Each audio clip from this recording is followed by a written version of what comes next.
Hello friends, இனிமேல் இந்த தண்டுகளை எல்லாம் தூக்கி வீசாதீங்க.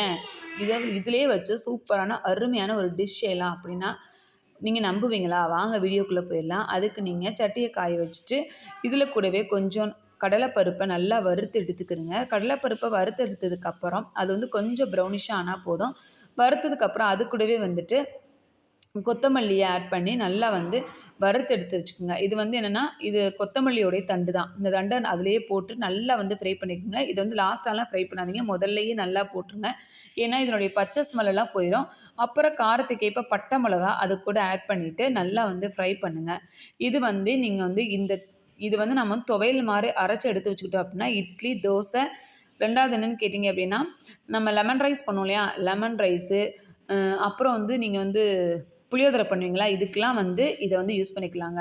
அது கூடவே வந்துட்டு நாம் தேவையான உப்பு சேர்த்துட்டு, அப்புறமா கொஞ்சமாக புளி வந்து சேர்த்துக்குங்க. ஏன்னா புளி சேர்த்தா தான் இது வந்து டேஸ்ட் நல்லாயிருக்கும். அது கூடவே கொஞ்சமாக உப்பு சேர்த்துட்டு லாஸ்ட்டாக ஃபைனலாக கொஞ்சம் தேங்காய் அதில் ஆட் பண்ணிக்கிறங்க. தேங்காய் போட்டால் தான் டேஸ்ட் ரொம்ப அல்டிமேட்டாக இருக்கும். இப்போ நம்ம தேங்காய் சேர்த்தாச்சு. தேங்காய் சேர்த்து நல்லா அரைச்சிட்டு ஃபைனலாக வந்துட்டு மிக்சியில் போட்டு எடுத்துட்டோம் அப்படின்னா சூப்பரான சுவையான நம்மளுக்கு துவையல் ரெடி ஆயிடுச்சு.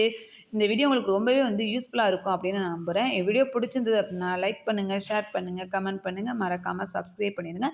பக்கத்தில் இருக்க பெல் பட்டனை அழுத்துங்க. அப்போ தான் என் வீடியோ உடனுக்குடனே வரும். இப்போ நம்ம வதக்கியாச்சு, எடுத்தும் வச்சாச்சு. ஓகே, இது மாதிரி இன்னொரு வீடியோவில் நான் உங்களை பார்க்குறேன். ஓகே, பாய்.